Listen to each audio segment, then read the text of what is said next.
ഇതാണ് നമ്മുടെ സോഫ്റ്റ്വെയർ വരുന്നത്, ബി കെയർ. ഇത് ഓപ്പൺ ചെയ്യുന്ന സമയത്ത് 3 ടൈപ്പ് ഓഫ് ലോഗിൻസ് ആണ് വരുന്നത്. അഡ്മിനിസ്ട്രേറ്റർ, സൂപ്പർവൈസർ, പിന്നെ സ്റ്റാഫുകളൊക്കെ ഉണ്ടെങ്കിൽ അവർക്ക് ഡിഫറെൻ്റ് ID പാസ്വേഡ് കൊടുത്തിട്ട് നമുക്ക് റെസ്ട്രിക്റ്റ് ചെയ്തിട്ട് നമുക്ക് ക്രിയേറ്റ് ചെയ്യാൻ വേണ്ടി പറ്റും. സോഫ്റ്റ്വെയർ ഓപ്പൺ ചെയ്യാം. ഇവിടെ ടൂൾസിൽ നമുക്കിവിടെ ഫേം ഇൻഫർമേഷൻസ് നമുക്ക് ക്രിയേറ്റ് ചെയ്യാൻ പറ്റും. അതുപോലെ തന്നെ നമുക്ക് യൂസർ മാനേജ്മെന്റ് ഇവിടെയാണ് നമ്മൾ ആഡ് ചെയ്യുന്നത്. കൂടാതെ നമുക്ക് ഗ്രീൻ ബാക്കപ്പ് എന്ന് പറഞ്ഞ സിസ്റ്റം വരുന്നുണ്ട്. സോഫ്റ്റ്വെയറിൽ തന്നെ നമുക്ക് ഓട്ടോ ബാക്കപ്പ് സെറ്റ് ചെയ്യാൻ പറ്റും.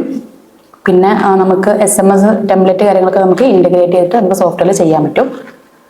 പിന്നെ എൻട്രീസിലാണ് നമുക്ക് സെയിൽ, പർച്ചേസ്, അതിന് അഗെയിൻസ്റ്റ് ആയിട്ടുള്ള റിട്ടേൺസ്, കളക്ഷൻ, അതായത് ക്രെഡിറ്റ് കസ്റ്റമേഴ്സ് ആണെങ്കിൽ അവർ പിന്നീട് പേയ്മെന്റ് ചെയ്യുന്ന സമയത്ത് നമ്മൾ കളക്ഷനിലാണ് ആഡ് ചെയ്യുക. പേയ്മെന്റ് എന്ന് പറയുമ്പോൾ നമ്മൾ ക്രെഡിറ്റ് ആയിട്ട് പർച്ചേസ് ചെയ്യുന്ന സപ്ലയേഴ്സിന് നമ്മൾ കൊടുക്കുന്ന പേയ്മെന്റ്സ് ഇതിലാണ് ആഡ് ചെയ്യുന്നത്. പിന്നെ നമ്മുടെ സോഫ്റ്റ്വെയറിൽ പ്രൊഡക്ഷൻ വരുന്നുണ്ട്, പ്രൊഡക്ഷൻ മാനേജ്മെന്റ് വരുന്നുണ്ട്. പിന്നെ നമുക്ക് സ്റ്റോക്ക് ട്രാൻസ്ഫർ, അതായത് ഇന്റർ ബ്രാഞ്ചുകൾ ഉണ്ടെങ്കിൽ അങ്ങോട്ടുള്ള ഔട്ട്വാർഡ് ഇൻവാർഡ് സ്റ്റോക്ക് ട്രാൻസ്ഫർ നമുക്ക് ചെയ്യാൻ വേണ്ടി പറ്റും. പിന്നെ നമുക്ക് സ്റ്റോക്ക് അഡ്ജസ്റ്റ്മെന്റ്, പിന്നെ sales order, quotation, purchase order വരുന്നുണ്ട്. പിന്നെ അക്കൗണ്ടിംഗ് പരമായിട്ട് നമുക്ക് cash receipt, cash payment, bank deposit, bank withdrawals, journal entries നമുക്ക് ക്രിയേറ്റ് ചെയ്യാൻ പറ്റും. ഇതിൻ്റെയൊക്കെ ഷോർട്ട് കട്ട് നമുക്ക് ഇവിടെ അവൈലബിൾ ആണ്. പിന്നെ നമുക്ക് മാസ്റ്റർ വരുന്നുണ്ട്. മാസ്റ്ററിലാണ് നമ്മൾ അക്കൗണ്ട് ഹെഡുകൾ, അതുപോലെ തന്നെ നമ്മൾ കസ്റ്റമേഴ്സ്, സപ്ലയേഴ്സ്, ഐറ്റം ക്രിയേഷൻ, എല്ലാ ക്രിയേഷൻസും നമ്മൾ മാസ്റ്ററിലാണ് ചെയ്യുന്നത്. പിന്നെ നമുക്കിവിടെ എൻട്രീസ് നമ്മൾ എൻട്രി ചെയ്യുന്ന സമയത്തുള്ള റിപ്പോർട്ട്സ് കാര്യങ്ങളൊക്കെ നമുക്കിവിടെ റിപ്പോർട്ട്സിലാണ് കിട്ടുന്നത്. കൂടാതെ നമുക്കിവിടെ പ്രൊഡക്റ്റ് ലിസ്റ്റ് വരുന്നുണ്ട്. പ്രൊഡക്റ്റ് ലിസ്റ്റിലാണ് നമുക്ക് കറണ്ട് സ്റ്റോക്ക് കാര്യങ്ങളൊക്കെ നമുക്ക് കാണാൻ വേണ്ടി പറ്റും. പിന്നെ നമുക്ക് സ്റ്റോക്ക് ലെഡ്ജർ വരുന്നുണ്ട്. ഇവിടെയാണ് നമ്മൾ ഒരു പ്രത്യേക ഐറ്റം നമ്മൾ സെർച്ച് ചെയ്തിട്ട് അതിൻ്റെ ട്രാൻസാക്ഷൻ നമുക്ക് അറിയാൻ വേണ്ടി പറ്റും. അതായത് എക്സാമ്പിൾ എത്ര സെയിൽ നടന്നു, പർച്ചേസ് നടന്നു, അതിന് അഗെയിൻസ്റ്റുള്ള റിട്ടേൺസ്, അതിൻ്റെ ക്ലോസിംഗ് സ്റ്റോക്ക് മാനേജ്മെന്റ് കാര്യങ്ങൾ നമുക്കിവിടെ അറിയാൻ പറ്റും.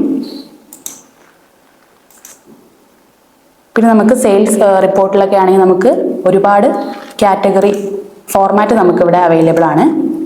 Bill wise, item wise, others, അതുപോലെ നമുക്ക് ടാക്സ്, അതുപോലെ ഗ്രാഫ് കാര്യങ്ങളൊക്കെ നമുക്ക് ഇതിൽ അനാലിസിസ് ചെയ്യാൻ പറ്റും. പിന്നെ ഇതിൽ നമുക്ക് ഐറ്റം വൈസിലൊക്കെ ആണെങ്കിൽ നമുക്ക് ഐറ്റം വൈസ് മാർജിനൊക്കെ നമുക്ക് എടുക്കാൻ വേണ്ടി പറ്റും. നമുക്ക് yearly quantity, cross tab, reports കാര്യങ്ങളൊക്കെ സോഫ്റ്റ്വെയറിൽ അവൈലബിൾ ആണ്.